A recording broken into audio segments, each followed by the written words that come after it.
When your child rolls their eyes or mutters, whatever, after you've said no, something happens inside you before you even speak.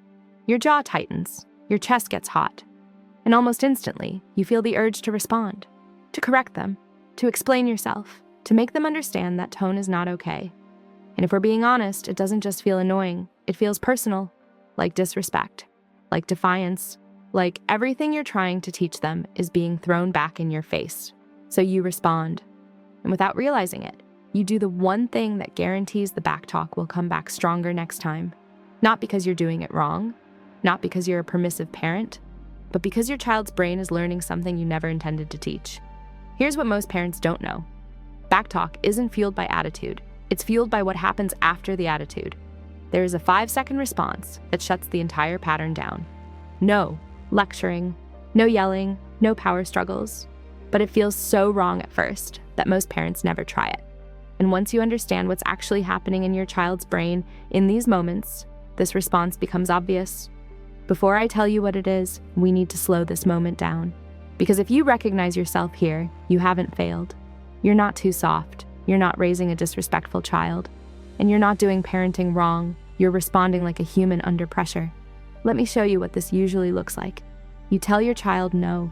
Maybe it's no more screen time. Maybe it's no dessert. Maybe it's no going out with friends. Your child sighs dramatically and says, "You never let me do anything."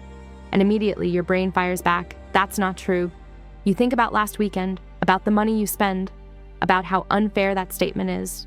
Or your child mutters, "This is so stupid." And now it really stings. So you say something like, "Excuse me, that is not how you talk to me."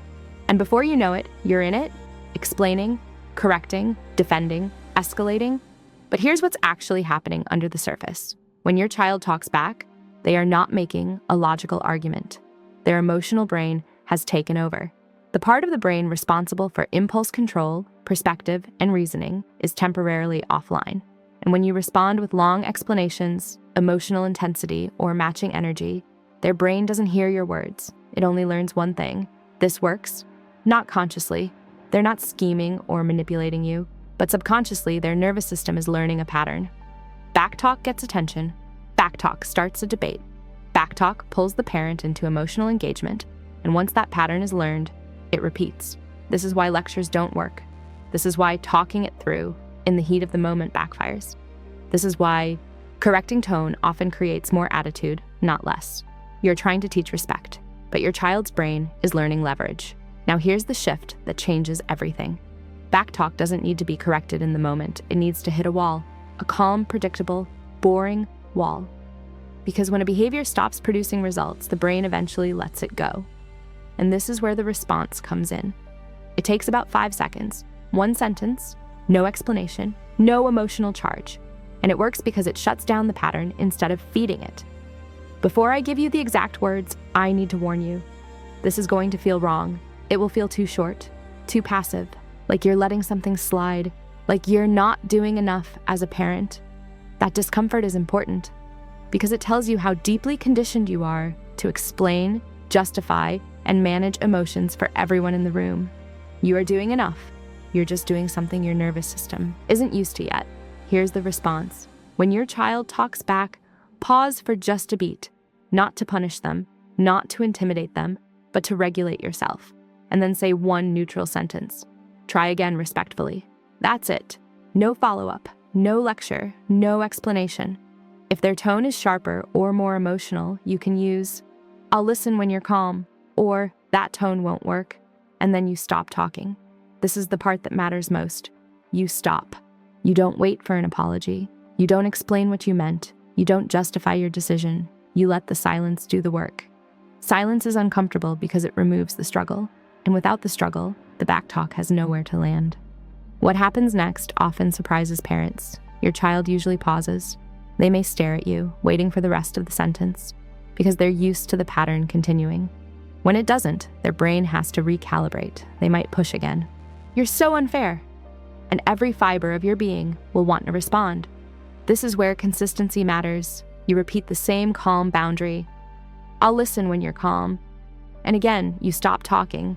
No debate, no escalation, no emotional fuel. At this point, one of two things happens. They walk away, frustrated. That's okay. Or they regroup. They take a breath and try again. Even if their tone isn't perfect, even if frustration is still there, you acknowledge the effort. Thank you. That's better. And then you move on. Here's what you just taught them. You taught them that backtalk leads nowhere, that emotional escalation doesn't change outcomes, that calm communication is the only path forward. This doesn't work because you controlled them. It works because their brain stopped seeing backtalk as useful. Now, parents always ask the same question at this point. What if they keep going? Great question. If they escalate, you disengage. I can see you're too upset to talk right now. We'll try again later. And then you step away. You're not ignoring them. You're not withdrawing love. You're not punishing emotion. You're pressing pause on the interaction. You are available. But the argument is not. This is especially powerful with older kids and teenagers. Imagine your teenager snaps. This is ridiculous. You're so controlling. Instead of a long speech, you say, I hear you. That tone won't change my answer. And you stop. They may storm off. They may slam a door. They may need time. Later, when emotions settle, that's when the real conversation happens. Not in the heat, not inside the power struggle. Parents worry this will feel cold. It won't. You are not dismissing your child's feelings. You are dismissing the delivery. After they calm down, you can absolutely talk. You can validate disappointment. You can explain your reasoning. You can problem solve together, but you're teaching something. Critical first. Respect is the entry point to conversation. Not volume, not sarcasm, not attitude. Now let's talk about what happens over time. In the first week, you may see more pushback. This is normal. Psychologists call this an extinction burst. Your child's brain is testing to see if the rules really changed. Think of it like pressing an elevator button that doesn't light up. They press again, harder, faster, stay consistent. By week 2 or 3, something shifts. The backtalk softens, the eye rolls decrease, the arguments shorten.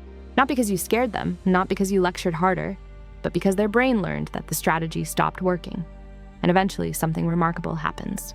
Your authority returns, not through fear, not through exhaustion, but through calm predictability.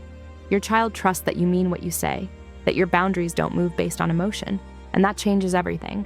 Imagine a month from now, you say no, child pauses, they still feel disappointed, they still don't like the answer, but instead of snapping, they say, okay, or I don't agree, but I understand. That's not a fantasy. That's what happens when you stop feeding the pattern. So remember this, when your child talks back, pause, deliver one neutral sentence in 5 seconds or less, and then stop talking. No lecture, no defense, no emotional escalation. Just calm, consistent authority. At first, it will feel uncomfortable. It may feel like you're doing less, but what you're actually doing is teaching something far more powerful. That respect is the doorway to conversation. That emotional escalation doesn't change outcomes. And that calm communication is the only thing that moves things forward. Try this the next time backtalk shows up. Not perfectly, just consistently. And watch what changes.